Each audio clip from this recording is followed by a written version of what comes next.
Oh, I'm, using the gulp now. I started playing around with it when they first come out with the gulp worms, and I would use, hey, the only way you're going to know for sure is you use one live and one gulp. And there's been many days where it's 1-to-1, and I've actually had several days where I catch more on the gulp than I do actual bait. And the more people you'll tell about it, they try it, and then they come back and say, yeah, it does work, and so I just keep experimenting with different ways to use it, but yeah, gulp, all the way around, it works great.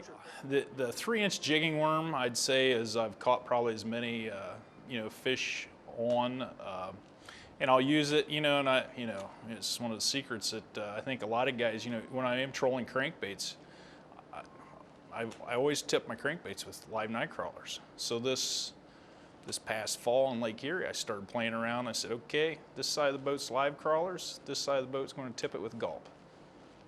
Caught just as many, if not more, on the gulp as we did live crawlers. And you know what?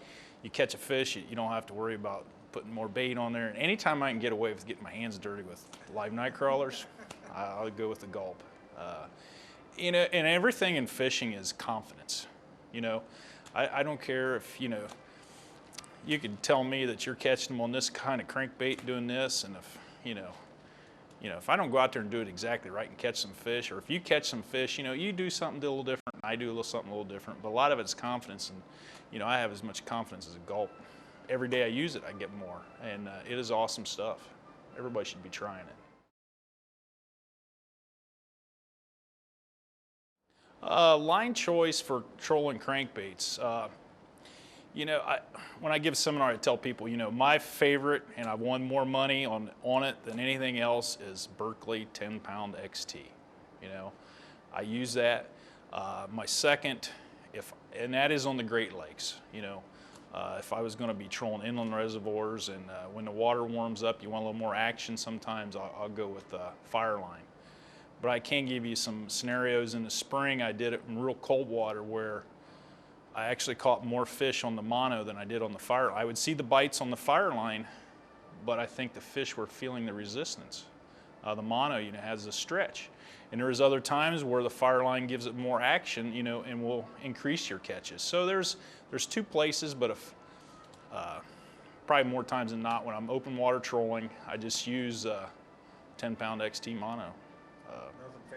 Nothing fancy. It works. It's been proven time and time again, and it's awesome stuff. Jig pitching, I about always use Fireline, and I'm one of them. I learned this from my girlfriend, and a lot of it has to do with confidence, but I will see a lot more bites with like the Berkley Fireline Flame.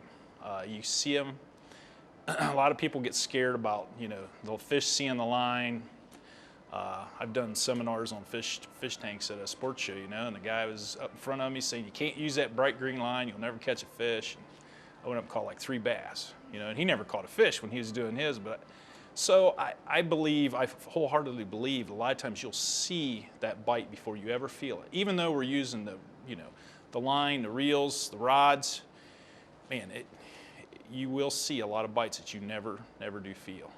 And that'll just give you that little, before that fish spits it out, it gives you that chance to set the hook and get him.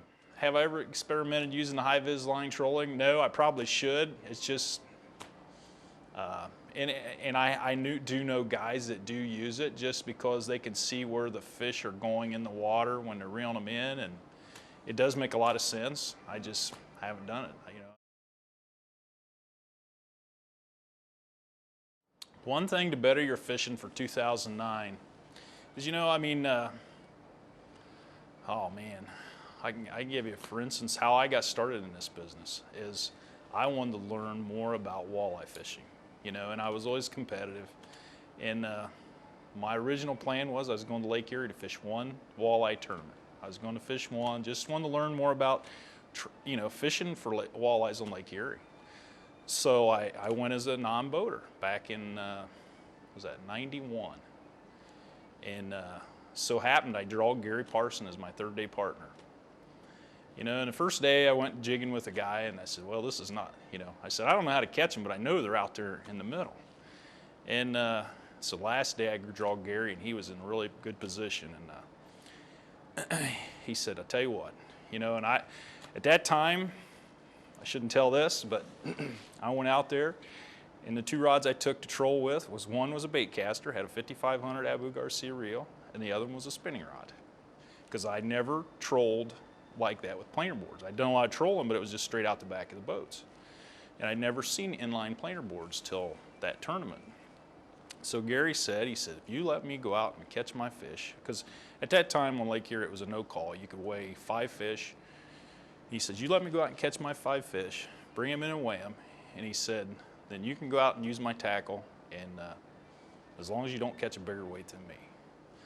I said, okay. So we went out, I think by 9:30 in the morning, we was back in, weighed his fish, and then we went back out, you know. And so I got to experiment with lead core and, you know, the planer boards, you know, it was the GPS, all that stuff. You know, back then I think it was a Loran. I don't know if GPS was out yet. And he finally told me, though, towards the end of the day, he says, I think you better keep that one and we're done. He says, otherwise you might catch a bigger weight than me. But that, you know, I mean, I learned a lot from Gary, you know, I mean, and then, you know, I learned a lot from him, and then, you know, everybody goes out and kind of does their own thing, add to it, keep experimenting. And that's what fishing is. I mean, we're always experimenting. If you think you know it all, you might as well forget it, because you're done. But, you know, I mean, we're always experimenting, always hoping to catch, you know, that next 10-pound fish and come in and win a tournament. So, I mean, it's always, you know, and I think the new AIM tournament circuit is going to be an awesome place for people, because these guys, it's going to be interesting. It's going to be tough. I mean, the competition is going to be stiff, and they're not going to hold anything back. So I think guys, you know, this is going to be a relatively inexpensive for guys to get in and fish, and it'll be a great learning opportunity for guys that want to learn more about walleye fishing.